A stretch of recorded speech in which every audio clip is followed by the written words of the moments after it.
it all, and you don't have to struggle to get it. If life feels hard, your tasks seem impossible, or you just don't like the options laid out before you, I promise you there is a better way. My name is Melanie McSally, your Better Way architect, and I welcome you to the WyzeCast Show. Today's guest is Ellie Vixie, who uses her gifts and wisdom to help herself and others find the answers that they seek. She's here today to teach us about the power of exorcisms and how you might use this modality to find your better way. So welcome, Ellie. How are you? Hi, Melanie. I'm good, thank you. Thanks for having me. Yeah, of course. I was actually really excited to have you because I was born and raised in my childhood as a Catholic, so I have a single perspective of what exorcism is, and Yeah.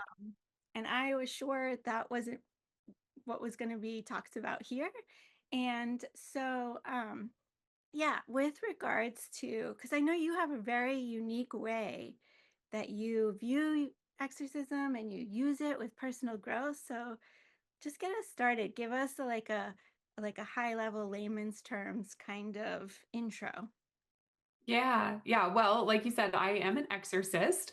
But unless anyone here ate it for lunch, right? There's no pea soup, there's no head spinning, right? It is not what we see in the movies or on TV or entertainment.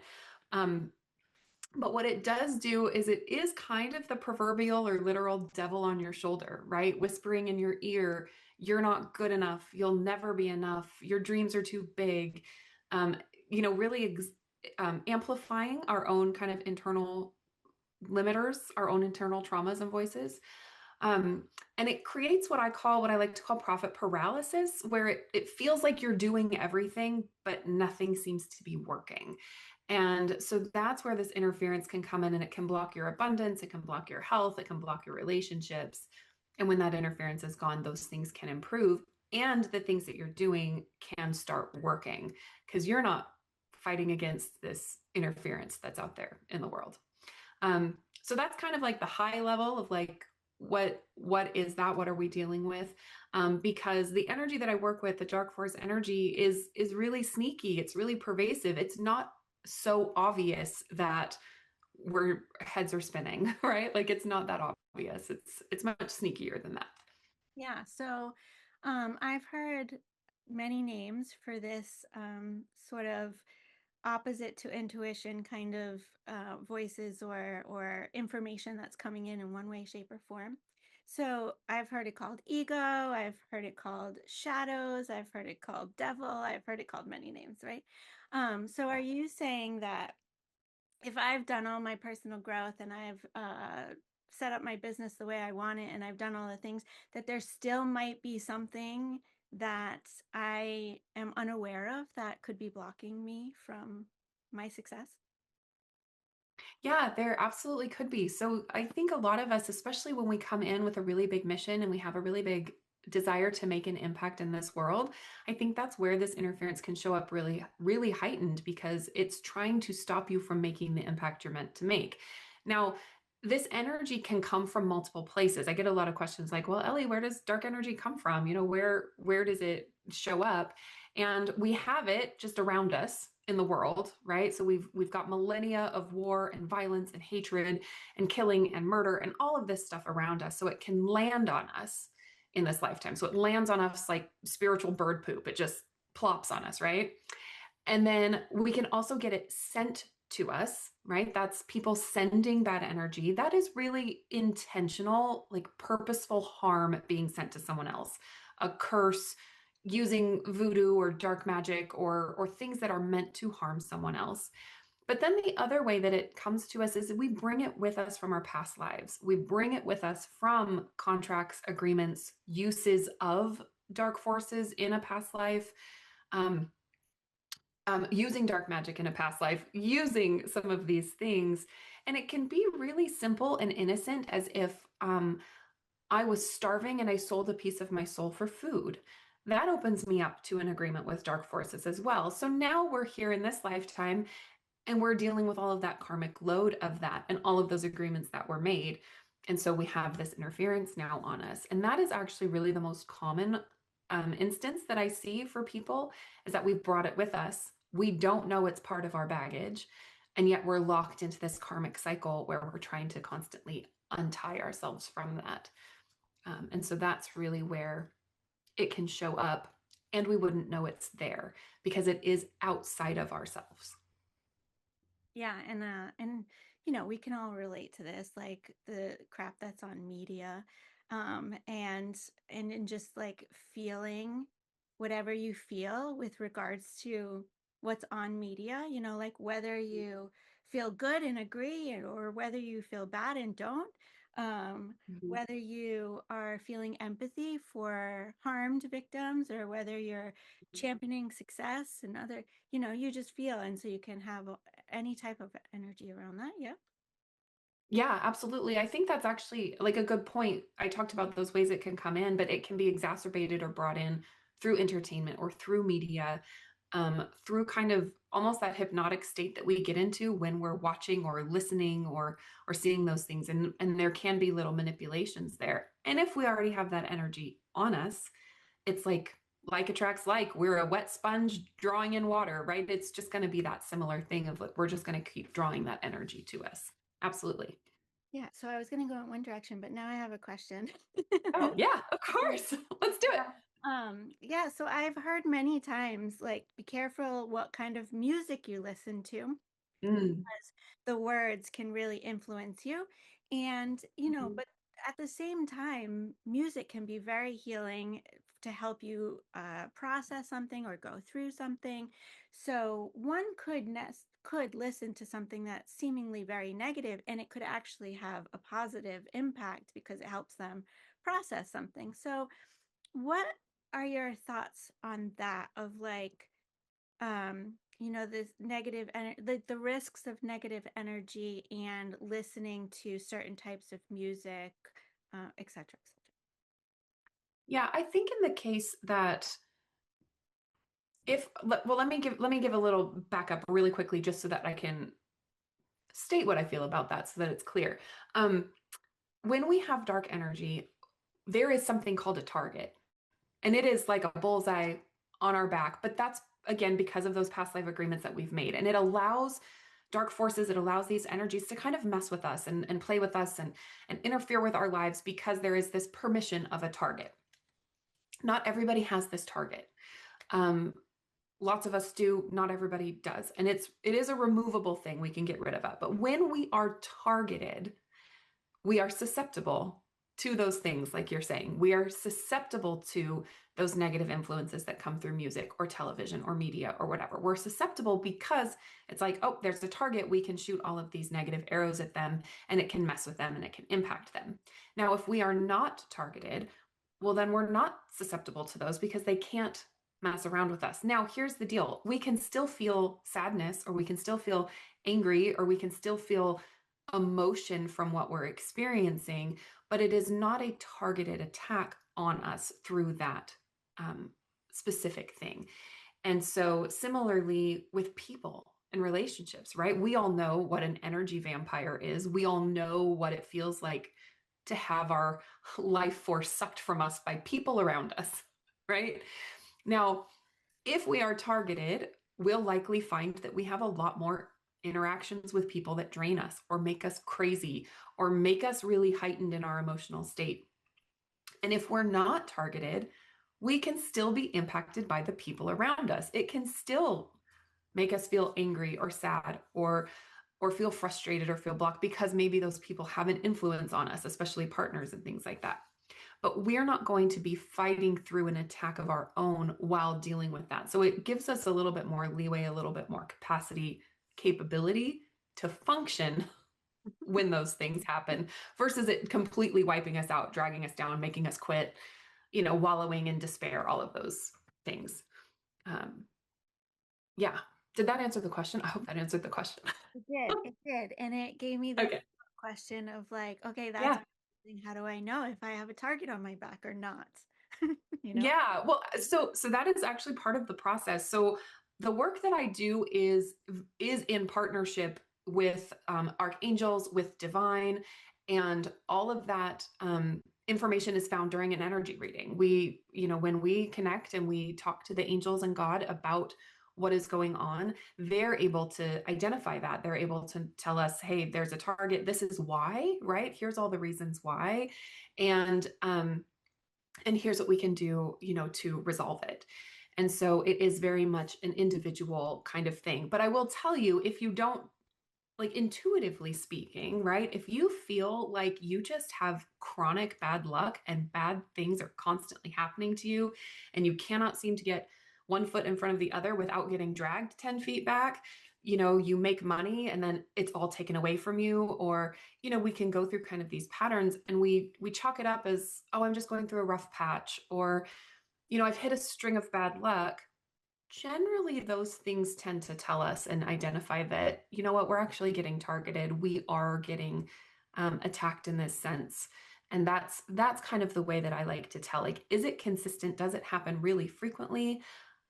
Or was it one bad experience? We've gotten through it and now we're moving on. That kind of can help you intuit it or feel it in your gut. Mhm. And so if so how do you prevent being sort of a doomsday person with regards to this of like everybody's out to get me, or I have all these evil things around me, or Mhm. how do you Yeah. not fall into that trap? Sure. I mean, well, that's a really, really great question. And I do want to expel a myth here, is that the myth might be that if you have dark forces on you, it makes you a bad person. That would be a myth, like that dark forces are creating evilness and badness within you and making you a bad person. And I think that there are some examples where we could see that happening, but that is not the majority. The majority of people carrying this energy are healers, are empaths, are spiritual workers, are people that are here to make a difference in the balance of light and dark. And it's kind of just that, well, we don't want them to have as much light as they could have. So we're going to interfere with that and get them to the point where they want to quit. And so for most people, so then the truth of all of that is that it is just very much a human experience. We are just carrying baggage that isn't ours. And I do fully believe that we're getting more awareness of it now, because now we have the tools and the capacity and the ability to shift it and move it and clear it, because of the connections we've made with the spirit world, with the angelic realm, with the connections to source and divine that maybe weren't there previously, as we were kind of digging through this muck of where we weren't seeing things clearly yet, right? Like the veil thinning and all of those things has really given us capacity and ability to shift things really tremendously on that really core soul level, especially in this day and age. So it's actually really exciting. I'm really excited by it. And it is an exciting concept to know that, hey, we might have been dealing with this for a millennia, but right now, 2026, where it feels like the world is falling apart, we are shifting the balance of lightness and darkness in the world right now. And it's very exciting. Yeah, yeah. um one thing that's interesting for me, there's kind of a parallel to me, and like part of my life is all around engineering and technology. And Yeah. in technology, we have sort of this like rollout curve. Like if you think of when cell phones became smartphones, um, Mhm. there's like the early adopters and the naysayers, and but then there's the saturation, right? And I feel like we have gotten to a point, we're probably not saturated yet, but we've gotten to a point where there's enough people that are willing to um to speak up about spirituality and healing modalities and non-Western medicine, of just like the things that are not conventional, if you will. Right. I think Right. there's enough people that are willing to speak about it that it is starting to become mainstream conversation. And I think Yeah. that's what really helps us with the having the Mhm. tools to Yeah. all of this stuff. I really love that. And I think what that made me think of is actually like is the fact that most of us have parasites, right? They've said that like 80% of Americans have parasites, and most of us are like, no, or we don't even know. We don't know it's there. It's not impacting us enough to kind of go like, aha. But when we hear those statistics or when we see other people be like, oh, I got rid of my parasites and now my family, we all feel really good. Our behavioral issues are gone, our skin issues, etc. They're like, we didn't really feel like it was bad before. We just felt it was normal until we got rid of it. And I would say that that is the majority of people's experiences with dark forces. Is it's like it's something that's there, but we're not really aware of it because we write it off as all of these other things, stress, tension, anxiety, depression, etc. Bad luck, right? We'll use that one again. Um, and we see it so pervasively around us that we think it's normal. But then when we start to shift that and move that, we're like, oh my gosh, I didn't realize I could feel so good. And now I'm going to tell everybody, like, I had parasites and I got rid of them, right? And now I feel great. And so it does become a more common conversation, just like you're saying, it can become a saturation of the market where, even 3 years ago, people weren't talking about parasites. And now it's all over all of the ads and all of the things. It's all, oh, let's do a parasite cleanse, etc. So I think it is really similar in that fact that yeah, the more we can talk about it, the more we can share how we feel now that it's gone, the easier those conversations are. And and I would say it's just normal. That's just kind of a normal thing that's out there that we have the capacity to deal with and handle, which is really exciting. I'm like, I keep going back to exciting. It's fun. I mean, and there's so many parallels to different things in that you don't know that it feels amazing until you've gotten to the point where not just that you've tried it, but you've embedded yourself enough that it has really taken effect, like clean eating or working out or living in a non-toxic environment. Like there's all these Yeah. things that like dramatically improve your life, but until you've like Yeah.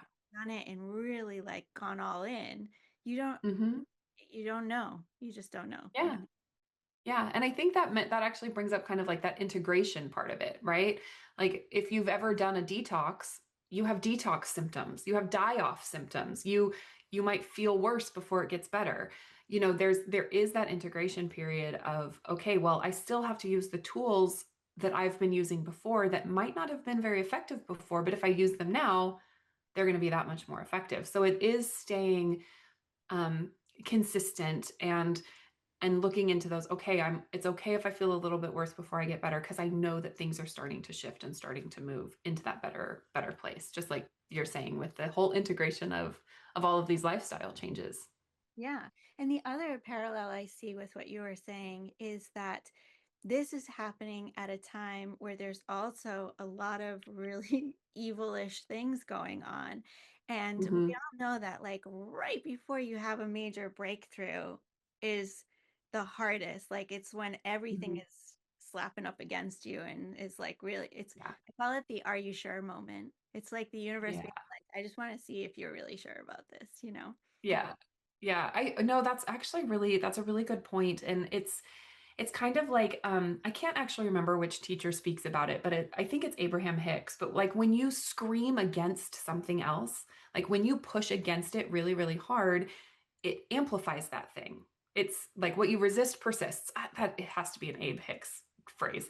But what you resist persists. And so we're seeing all of this around us and we can yell against it and we can hate on it and we can, push against it all we want. But really, I think what we're being called to do is to address that part in ourselves, is is address that darkness in ourselves. And again, it might not be inside us per se. We are not bad people. We are righteously angry at the things going on around us. But I think that it does give us that awareness of there is evil in the world. And how is that evil impacting me? And what can I do to eradicate it from my persona, myself, so that I can then turn around and impact my world around me, which might be my job and my family and my coworkers and um, my own spiritual growth, and then turn around and is that the clients I'm meant to reach with my business? Is that, who am I supposed to touch? And we cleanse that part of ourselves and then in turn purge it from the world. Yeah, yeah. I love this because I don't I have not watched the news, listened to the news, read the news, whatever since the Yep. first time Trump was elected. It's been that Mm, mhm. um Yeah. I sometimes will have friends that are like, "Hey, just so you know, this is happening in the world." Um Yeah. but it's just they just give me the fact, like this is happening in the world. Yeah. And I spend no time on it at all. I don't investigate, I don't follow up, I don't do anything like that. And I have a lot of people in my life that are like, you're just closing yourself off, you're just, ignoring you just, like all the bad things. And for me, that's not it at all. It's like you're saying, is like I could put my energy towards that, and many people do, and that's great. We need people to do that. But for me, the way to work against that is to not scream at it and protest and do all the things, but to be over here just like pouring love into the world as Hmm. an opposing force by itself, and Yeah. delegate light to love. Yeah. Oh, absolutely. And I think that's actually a really, really pertinent point as well, because same, like I don't watch the news. I don't do any of that either. It's there. It's really hard to miss if you have any type of social media presence at all. Like you're gonna see it on your feed. But it is kind of that interesting thing is like we can't fight hate with hate. And when the things that we're seeing or watching instill or are programmed to make us feel hatred or anger or lashback or pushback, then we can't actually come from a space of loving and caring and bringing that light into the world. Um, and again, man, I'm full of Abe Hicks today. Like, like I'm pretty sure it was him again that said, like, one light, one person that is holding true to source will impact millions of people around them.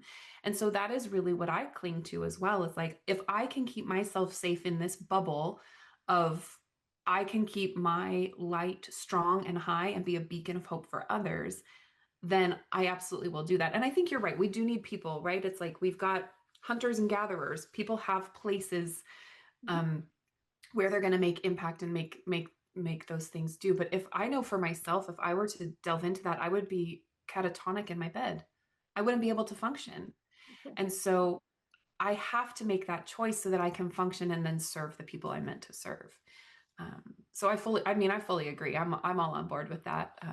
But I don't believe that that's for everyone either, right? Like there's a Every, balance. everybody has their passion and their role, and Hmm. and when they merge, that's really when you have true purpose. Yeah. Okay, so how about all of the people who don't believe in spirituality or evil or negative forces, or who like others might call not awakened, like this whole population of people, um like what if they don't believe there's any such thing as dark forces or what have you? What would you say to those people? Um, yeah, that's actually a really good point in all of this because I think it's kind of the same as what you were saying before. Like you put out something new and then there's naysayers, right? You have people that are like, oh my gosh, that's never going to work. You're never going to get an airplane in the air. There will never be a flying vehicle. And then lo and behold, there's airplanes and people traveling. Um, and it just kind of eradicated. And then they had to believe because they saw it, right? And so I think that there is this kind of bag over the head, like or head in the sand kind of thing of like you can see a lot of us can see all of this stuff happening around us, and then we see people that are like, how do you not see this? Like, how are you not experiencing this the same way? But I think that it just goes back to the focus again on ourselves. And um, it's okay. Like, I don't think that everyone has to believe everything exactly the same way. But if you are a person that might not believe in spirituality, might not believe in all of this, but really is going through like a really case of terrible luck and just awful things happening, just kind of bad after bad after bad, it's like I don't think that that's meant to be what our souls experience. I think yes, we're meant to grow and expand and learn lessons and create growth and expansion for us, but I also believe that our life is meant to be enjoyed and that we are meant to find joy and connection and these things. And if we aren't finding that, then to maybe just be open to something, right? Open to something that might be there. And we can even look at some of just the regular language of everyday people, right? The devil made me do it. I'm fighting my demons. Oh, he's battling his demons, right? We use terminology in regular everyday life that almost makes it seem like it's not real because we say it all the time, but it is in fact a very real thing. And so it's kind of just tapping into what are the words that we've used and why are they there in the first place? Like, where did those phrases come from? And and in that case, do we win or do we lose to those forces? And I think most of us can say we have seen people lose to those forces, right? We've watched people give up or give in or lose themselves into that energy. And so even if we don't fully believe, I think we can acknowledge that we have seen it happen in other people around us. Yeah. And so every one of us has beliefs, and sometimes they can be limiting. Yeah. And so we can have voices, that are deterring us from doing something because we have these limiting beliefs, right? Yes.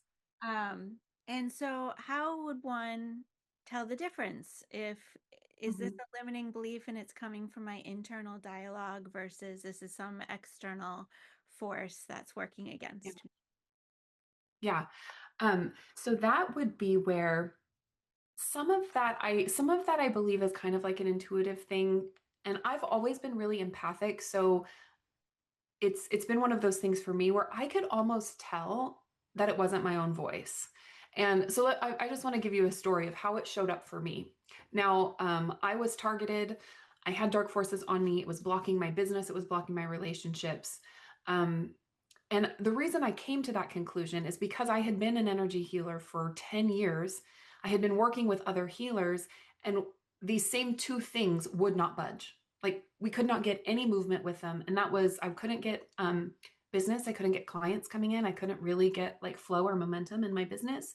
And then also my relationship with my partner was just really struggling. And I couldn't seem to figure that out. And I kept working on me. I couldn't get the thing figured out. Um, and I was targeted and all of these things were happening.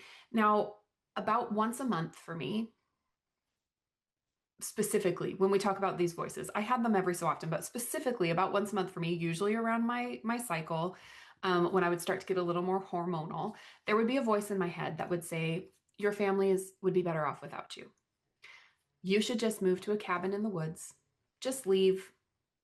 They'll get over it. Your kids will be fine. Your husband will recover. You're they're gonna thrive without you here. You are the reason why your family's not thriving. You're the reason why they sit around and watch TV. You're the reason why they're only wanting to be on, I would all of these things, right? And in my head, I was like, I don't want to do that.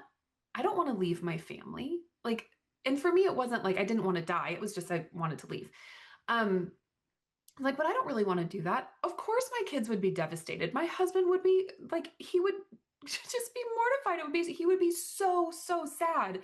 And so I could almost tell. I was like having this back and forth in my brain of like, I don't really want to do that. Oh, but they'd be so much better off without you. And so it was kind of a back and forth for me in my head. Now, with that specific example, like that's gone. Like now that I'm off the target, I've got my dark forces all cleared, and that voice is gone. That has never come back. Um, and so now I can look back with obviously hindsight being 2020, right? I can be like, oh yeah, that was totally external stuff coming in, and really just pulling on my own insecurities of that I'm not a good enough mom, that I'm not providing enough for my family, that I should be doing more. It was pulling out all of those my own limiting beliefs, my own thoughts and feelings, but just amplifying them and like using it against me. And similarly, like with my business, I would sit down and I'd be like, I know that I can do this. I'm great with people. I've been a salesperson all my life. I shouldn't struggle with selling something. Like this is so weird. And so it was kind of that similar back and forth of like, I know that I have this capacity. Why isn't it panning out? Or why can I not implement the tools that I have? Why can I not do the thing? And so it really did feel like this wall that I just kept coming up against of why, if I know I can do it, why can't I do it? So a little less of that just voice in my head. Um, and then I think too, there is actually a sensation that you can get when you have that kind of external interference. And sometimes it's like a weight. It feels like a really heavy weight on your shoulders that feels like this burden, and it almost like draws you down and almost contracts you a little bit. Where I've worked with a client, and she told me just recently, we were catching up, and she's like, you know what, Ellie? She's like, the weight is gone. And for her thing just happened to be she always wanted to control everything. She felt like she had to be in control. It wasn't some big, dark, devilish thing. It was just she had so many control issues that she couldn't relax. And she's like, I just got back from vacation. She's like, I relaxed. I had a great time. I wasn't stressed out in the airport. I got to deeply connect with my friends while I was there because I wasn't so concerned about being in control. And she's like, I feel like this burden has been lifted off of my shoulders. I can take a deep breath and I can relax and just let things be. And so I think that it will show up a little bit differently for every single person, but it can show up as things that don't feel like they're yours, right? Stories or thoughts or emotions that really don't feel like you. And so if you're second guessing those, well, then it's probably, that external. I really believe that when we think that we're not good enough, that is an external voice, because every single one of us has the spark of the divine within us. Every single one of us, we are all connected to the divine. And so for us to have a thought that we are not, that is so outside of who we are innately, that to me, that's very much an outside interference. But we have life and trauma and upbringing and culture and all of these things around us that can impact that as well. But it does have a very heavy sensation to it, I would say. Yeah, so along those same lines, you talked about past lives. I would imagine that ancestral could also be in there, because I sort of feel like, okay, so sometimes people will be like, um, you know, you need to uncover the belief that is driving this one thing, right? Yeah. And, sometimes I think, I don't really feel like I have any beliefs related to that topic, which means that I'm Mm. unaware of the belief, right? Yeah. And so, like, when is it sort of, and sometimes I feel like that belief isn't mine, it's like Yeah. ancestral. That's why it's so Mhm. far, right? And Yeah. so, is that just a belief, or is that also something like could be considered this? Um, I'm really glad you brought this up, because I was actually just talking to my colleague about this recently, about the ancestral stuff. Like, can we bring in ancestral dark forces? And we kind of went back and forth. We had a conversation with God and the angels, and we were asking, and you're not inheriting or bringing in anyone else's dark forces. You have your own. The ancestral stuff is more like if you had like, so vows and contracts would be where like ancestral stuff comes in. Like a vow of poverty, or a vow of hunger, or a vow of chastity. Those show up, right? And it can impact like your sex life. It's crazy. So I do believe that is part of it, but that's almost on a different energetic plane than dark forces. Um, because you are not going to have to carry out the karma of granddad being a voodoo doctor, or that, like, that's his karma. And then whatever cycle he's in, he'll have to atone for that at some point, but that doesn't become your burden. And so the ancestral stuff is like, yes, absolutely, we can carry, like, we are meant to break the chains of some of our ancestral burdens and traumas and things like that. But in that case, it's more like the emotional state, the like, I really the like heart, let's call it heart disease. So like, if you're like, oh, we have this genetic history all the way back to great great grandpa of heart disease, well, great great great grandpa might have had heartbreak in his life, and energetically put this kind of wound on his heart that he didn't heal from, and then all of his children now have kind of an energetic weakness around their heart, which then in our world shows up as heart disease, or whatever that might look like. So that is kind of its own trail of ancestral stuff, where the dark force itself is really not, you're not taking on anyone else's um atonement or karma for their use of dark forces. You just have to deal with your own. I'm like, and sometimes that's plenty. Like, thank goodness we don't have to take on anybody else's, which is lovely. Yeah, for sure. But there feels like this big, huge tapestry of all the things it could be. Yeah. So could somebody potentially come to you and then you're like, oh no, that's this over here, and you need Mhm. somebody else?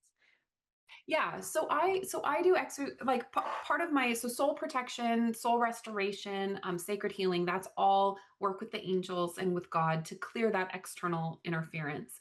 But then also through all of the other like energy work that I do is really meant to clear out all the childhood trauma, the ancestral trauma, the limiting beliefs, the belief systems, things like that. So my approach is really holistic, where um, I typically don't just do external clearing on people anymore.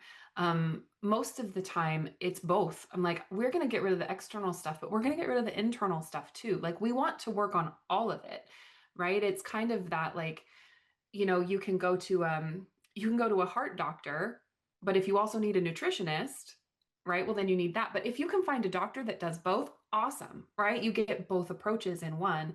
And so I like to really view it as kind of a holistic approach. And yeah, if there's something that like I don't address, like then it's like, hey, who do I who do I know, and how can we get you, situated and figured out here so that we can address all of those aspects in kind of one big picture. Cool. So that's a great Yeah. segue to the what are the other modalities that you use in your holistic approach? Because, if our audience is interested in any of them, they can like, share, comment, hype, whatever, and they could just let us know which one, and we could potentially have Yeah. you to talk about that.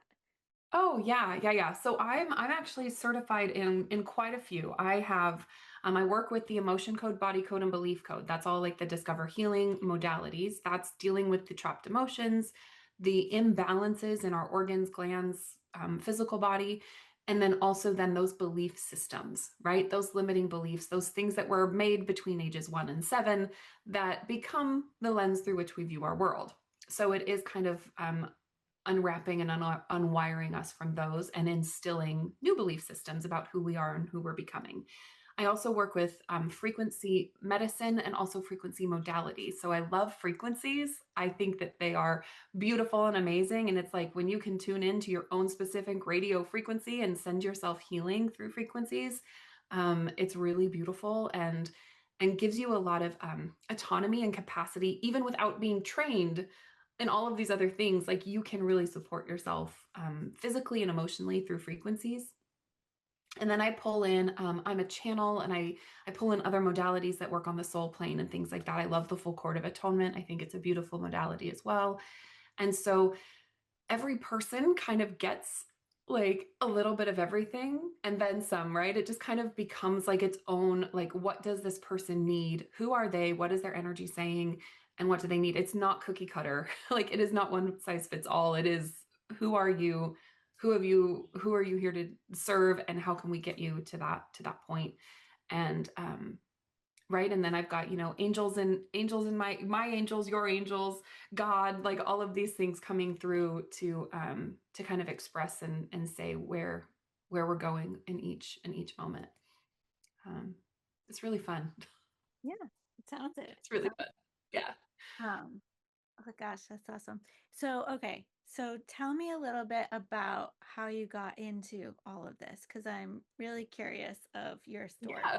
Yeah. Yeah, yeah, for sure. Well, I mean, as you can imagine, I did not start off as an exorcist. Surprise, surprise, right? I was just this little brunette, bucktooth, thumb-sucking kid. I grew up in Central California, and my dad is a surgeon, and my mom is a teacher, and we followed all the rules, right? We did all of the drugs and surgery. We did all of the like follow the rules here, and I was pretty like, I would say like semi-conservative Christian, I was raised.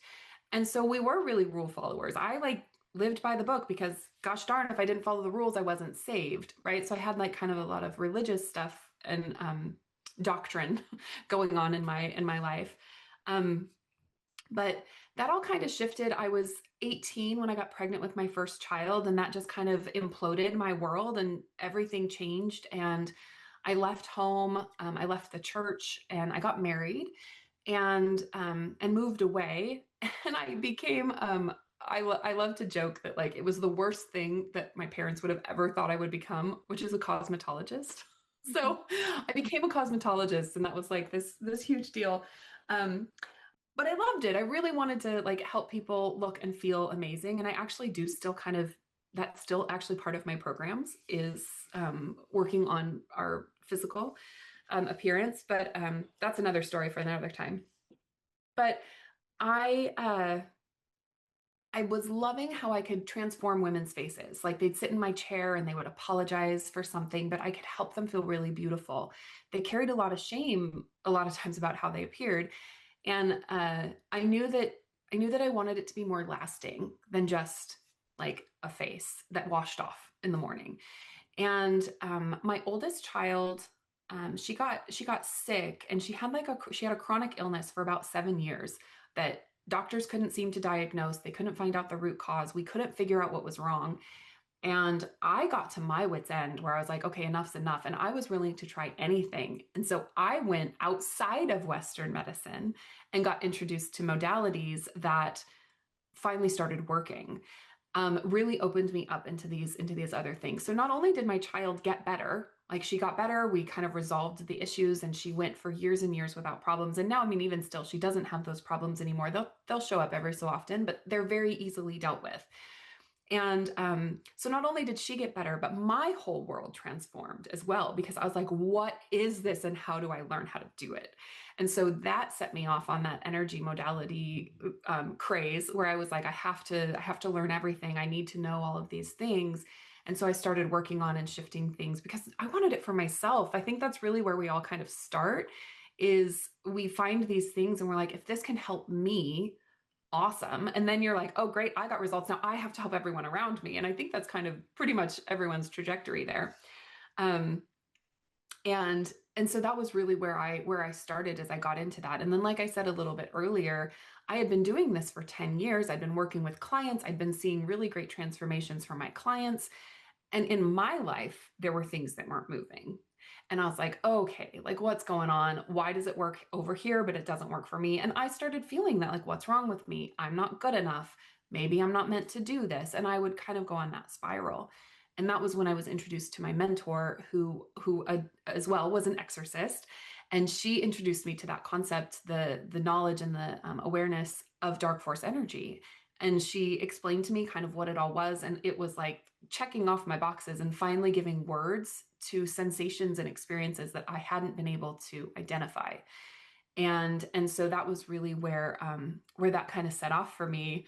And of course, you know, in the moment she tells me the whole deal and that she can clear it and my cost, and I was like, oh, I can't afford it. Right? You know, it's like the worst four words we can say, I can't afford it.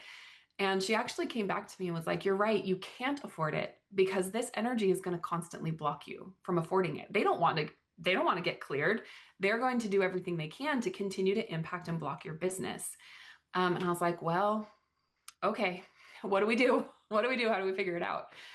So she worked out a payment plan with me, and she told me, she's like, not only will you be my client, but you will be a student. She's like, I am being told that you are meant to learn this. You are going to turn around and do this for others. I was like, okay, sign me up. So that basically doubled my investment because I became a client and a student at the same time.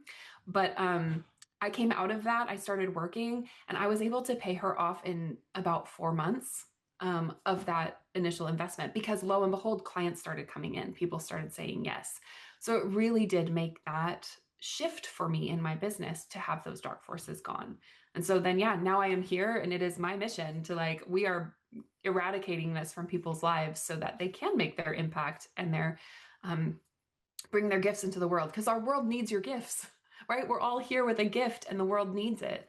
And so let's, you know, it is really like pulling off that interference and getting rid of that, getting that devil off your shoulder so that you can, you know, step into be, do, and have everything you're meant to have. Yeah. Okay, so let's talk about the I Yeah. can't afford it for a minute. Um, Yeah, absolutely. so a Yeah. lot of times, you know, people starting business or people who have been in business for a long time and they aren't making any headway, and maybe the rest of their life is perfect, but they have this one thing of, Yeah. financial stability and freedom and whatever. So is there any sort of just like general cleansing that people can do of themselves that could kind of like get the ball rolling so that maybe they're, because I know there's like you can you can do it the Home Depot way, or you could do Yeah. it the private contractor way, right? And you Yeah. have different Yeah. results, but you'll still get Mhm. whatever it is that you were after in the first place, right? The DIY. Yeah. So Yeah. talk about that for a minute. Yeah, yeah, absolutely. So, I think in that case, right, is to actually take stock of where you feel like you're blocked. So, let's say you have a healing business, or you have a side gig, or you have something that an idea, maybe for a nonprofit, or something that is actually like here to change the world, will really make an impact in other people's lives. And that's the thing that keeps getting blocked. And let's say over here you're a 9 to 5er and you make money fine, right? Um, then by all means, I'd say like stick with the thing that brings in, right? Like money needs momentum. Money needs love and attention and care. It's like any other relationship. Like we have to foster our relationship with money. And so if we are coming from a place of fear or lack or despair or discouragement about money, like money can't thrive in those situations. So first I would take stock of like, okay, is it all of my money across the board? Like I literally cannot make money anywhere. Like I can't mow lawns for my neighbors, like, and make 20 bucks here or there. Like that's really where like, okay, is it completely blocked all money across all the boards? And if so, one of my favorite DIYs, and I can't say that it would drastically change anything, but it is gratitude practice. So that's where it can be really tough, but you have to facilitate that relationship of gratitude with money as if money were there. So same as if you were attracting a mate, same as if you are manifesting anything else, right? Like, how would you foster a relationship with a partner? What would you do? Would you go get a haircut? Would you get a new wardrobe? Would you, save up so that you could go on a nice date, however that might look? Same with money. Okay, would you dress up? Would you, kind of become this thing? Look for opportunities and then celebrate every little thing. I have it right here. Hang on. I'm going to do a quick little plug. I don't make any money off of this, but this is the magic. It's Rhonda Byrne. She has a chapter in here called Magic Money and then also Money Magnet. And those two chapters alone are really powerful in shifting your gratitude alignment with money. So I tell every single one of my clients to work with that because we can clear all the money blocks, but you also have to change your relationship with money. And that's not something that energy work can do. You have to do that. Like, I can't go find you a date. I can't go make you money, but you have to foster that relationship. So I always start with gratitude and shifting into that state of gratitude because no matter what, if we can do something, we will get somewhere, right? There's always that we can get a little bit here and there. I was making money in my business, in my healing business. I was making a little bit. I was getting a few clients, but it was not sustainable. It wasn't enough to make a dent in my life. And now it is a living, right? Now it is a living, and it is a business. It is a job.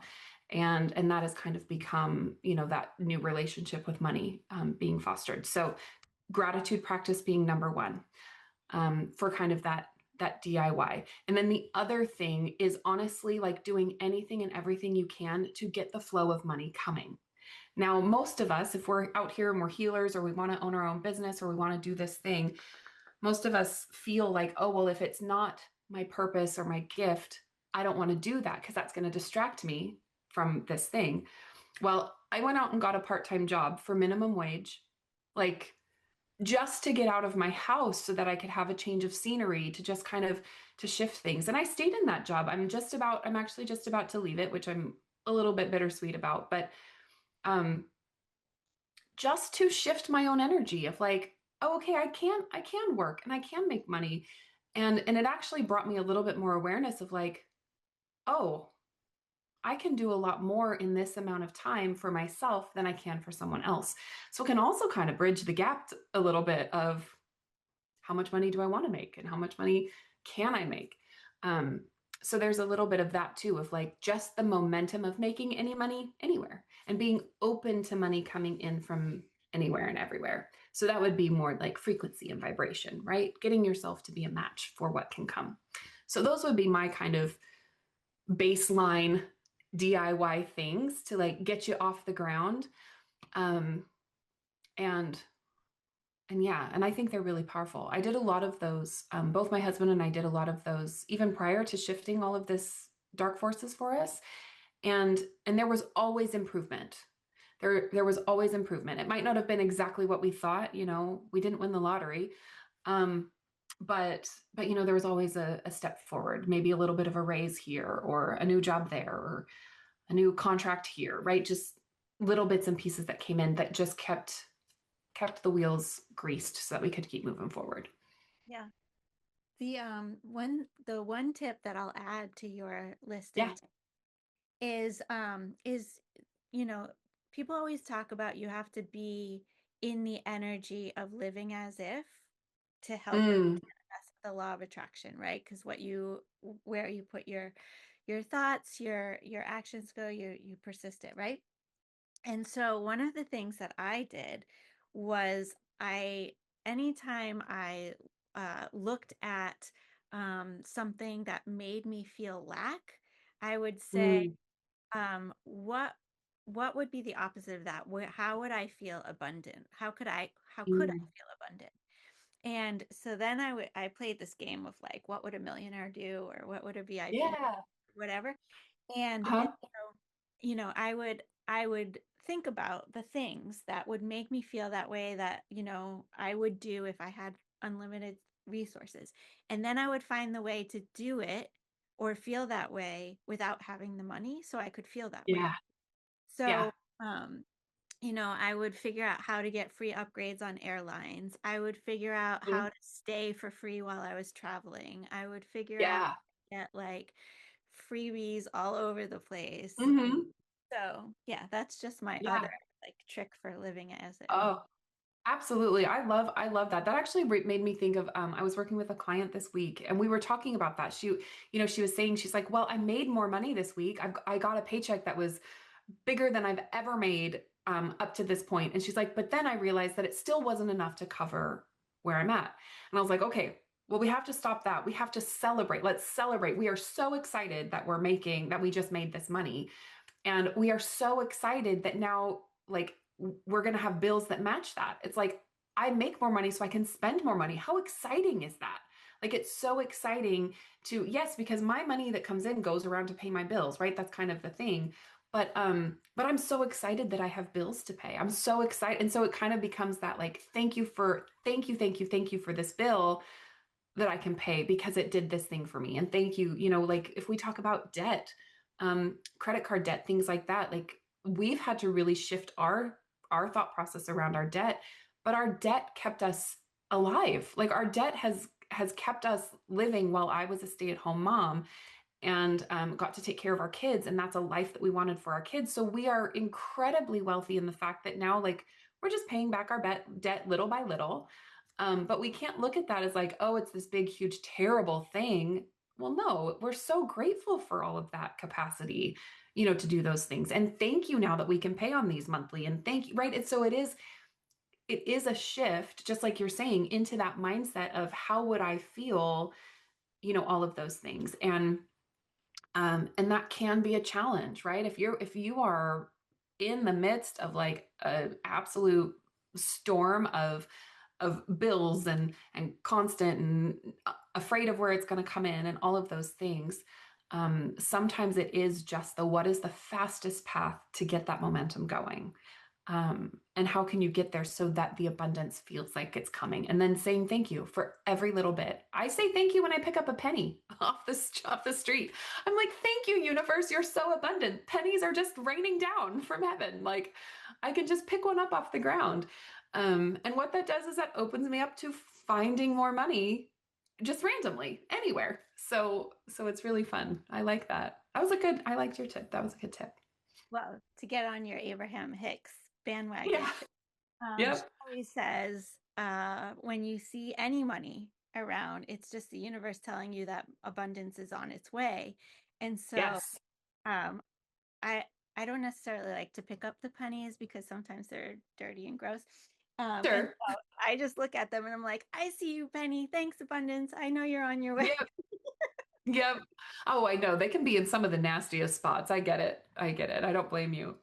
But yeah, it is a mental shift, right? So no matter, like, we have all of these different aspects of ourselves. We have our energy body, our mental body, emotional body, physical body, spiritual body. Like, we have all of these aspects of ourselves, and energy work does some of it, right? Energy work shifts and moves things, but we still have, like, our mental self. We still have to deal with some of our own mental hurdles and things.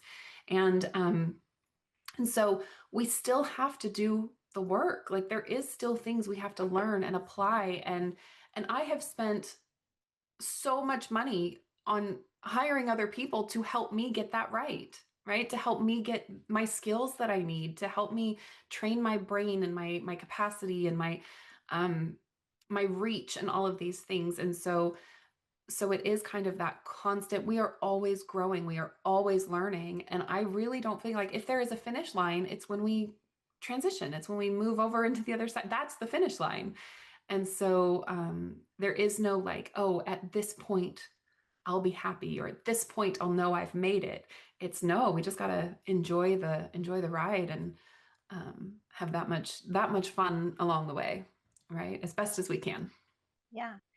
Well, I'm an all open doors kind of person. So I sometimes I'll do things and I don't necessarily believe, or maybe I don't Hmm. believe yet. Like I'm just open and I don't know that it will work. No, with a capital N. Hmm. But I'll try it anyway because I'm looking Yeah. for some kind of solution. And this happened to me. So I got into a car accident when I was in high school, Mm. 17, 17 years old, and I fractured my spine in 7 places. Oh, And yeah, and the yeah. orthopedic surgeon was like, you need to stay active for the rest of your life or your spine will fuse and that will be bad. So just stay active. Mm. And I was a Hmm. 17-year old, and so and he was like the orthopedic surgeon to the Celtics, and I was a big basketball fan. Yeah. Um, so I was like, oh, this really important person told me to do something. I just should just do it. And Yeah. so, I created this belief that I had to do this, and I became a competitive athlete, and I did all the things. And then many, many eons later, I um I got into I went into the hospital with a septic kidney infection. And I Mm. up to that point, by this time I'm in my late 30s. And up to that point I had lived in chronic pain. Like I was probably a 9 on the scale of 0 Mm. to 10 every Yeah. day, you know? And so I had this septic kidney infection, and they were like, why didn't you come in earlier? And the symptoms are back pain and fatigue. And I was like, Mm. I'm always at a 9 and I'm a Yeah. competitive Yeah. athlete, so I'm always tired. So Yeah. I didn't register these symptoms. So Yeah. anyway, to make a long story short, they put me on Trimadol, which is for Hmm. football players, really, like Yeah. they not for a small female. And Yeah. and I checked myself out of the hospital, out of medical advice, and they told me you can't be on the Trimadol anymore because it's too big of a dose for you. We can't let you leave with it. And I'm like, that's okay. I just need to get out of here. And so a couple days later, the Trimadol is out of my system, and I have no back pain whatsoever. Mm. Right. So I had been seeing this network chiropractor, which is kind of like Reiki chiropractic. I don't know. I'm probably saying it wrong, but it's no touch, no popping, no cracking chiropractic. Mm. Yeah. And I used to go in there. I didn't know if I believed it. I didn't even know what it was. I would just come out saying, like, you did some voodoo and I feel better. Yeah. Yeah. um, Yep. and so I went to go see her, And I was like, I have a secret. And she's like, what? And I'm like, I don't have any back pain, but I really don't feel comfortable saying that out loud because I think it'll just come crashing back, you know? Yeah. And they did x-rays and my back was completely healed. And Mm. um and so I was doing this network chiropractic thing. I didn't know what it was, so I didn't know that I believed it or not. Um Right.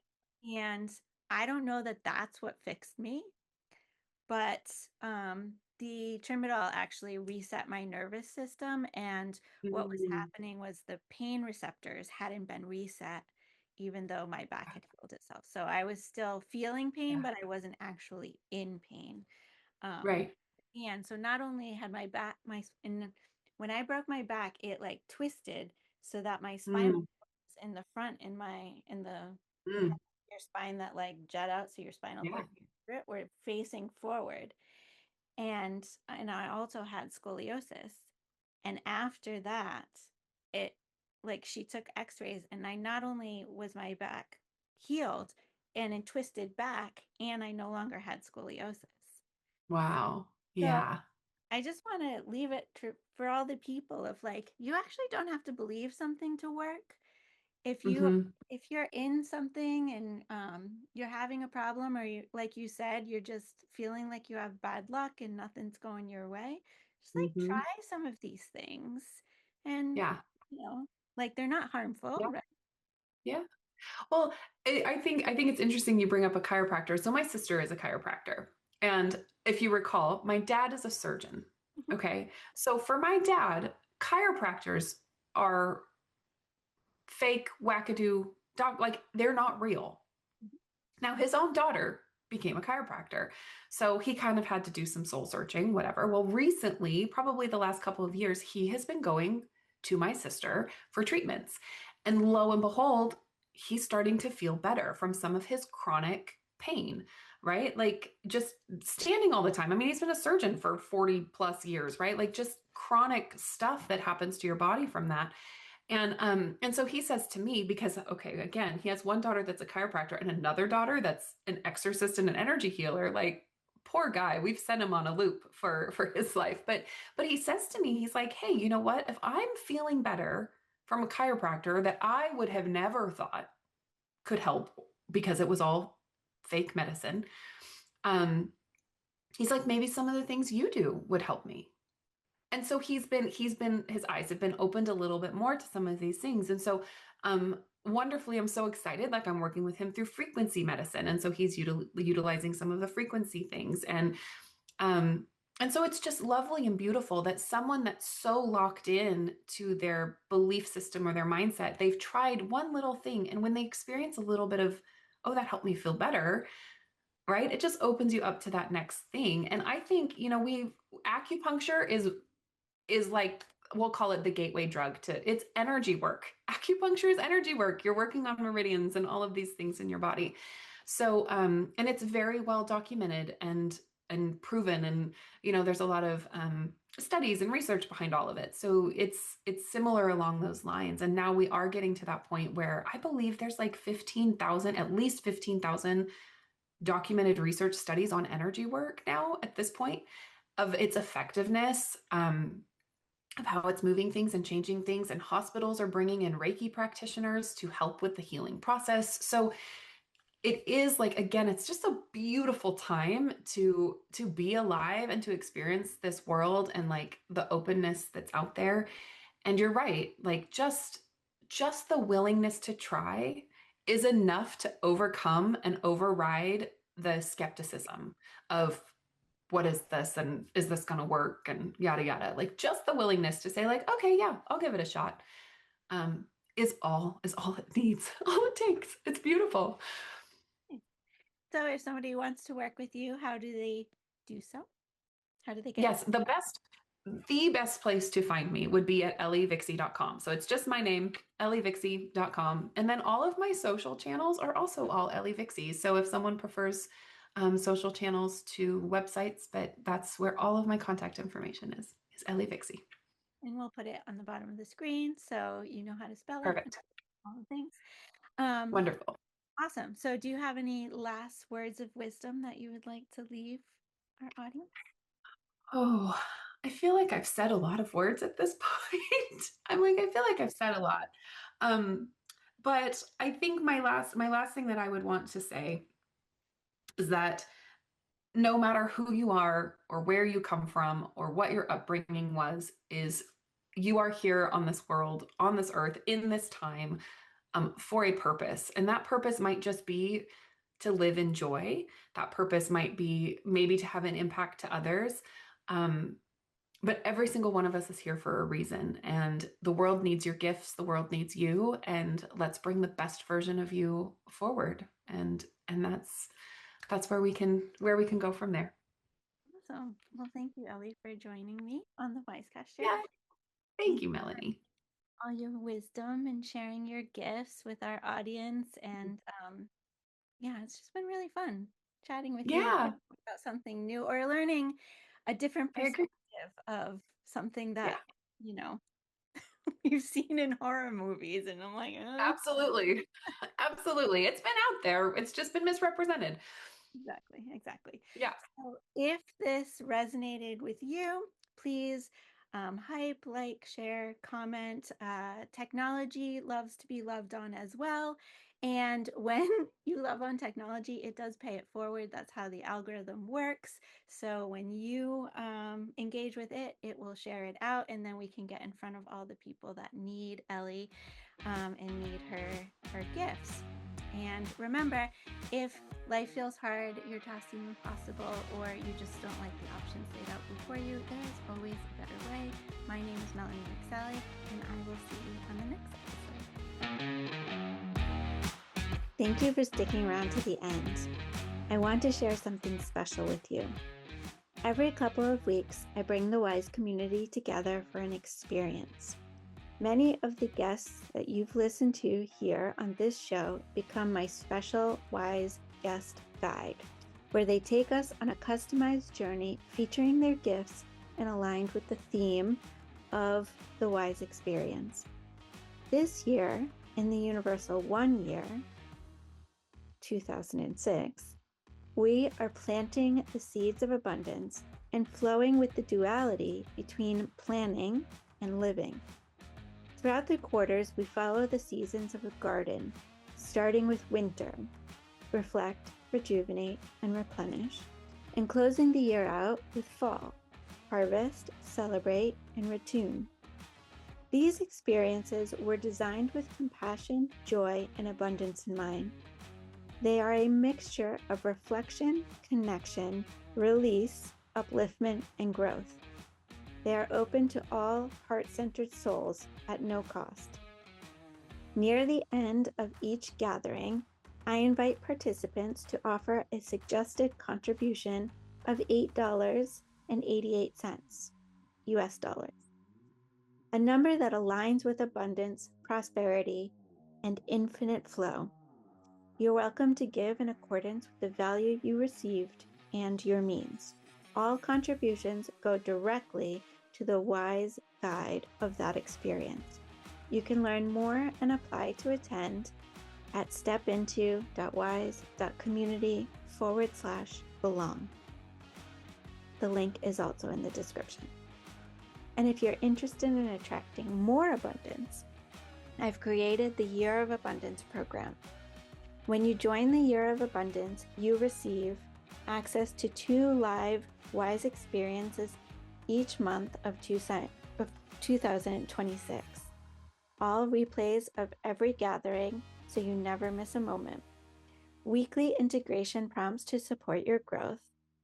Access to the private program space on our online Wyze community platform for connection and discussion. Contributions to all Wyze experience guest guides are included, past and present, plus a special physical gift mailed to your home. You can join at any time for a single payment of $288.82, that's US dollars. When you do, you'll receive access to all recordings for the year of 2026 And your contributions will flow to the wise guides who have already shared their wisdom, all in alignment with the natural flow of abundance. You can learn more and join stepinto.wyze.community/abundance. The link will also be in the description. Remember, joining the Abundance Program is never a requirement for attending any live experience. Everyone is welcome. There is always a better way, and I'd love to support you in finding yours.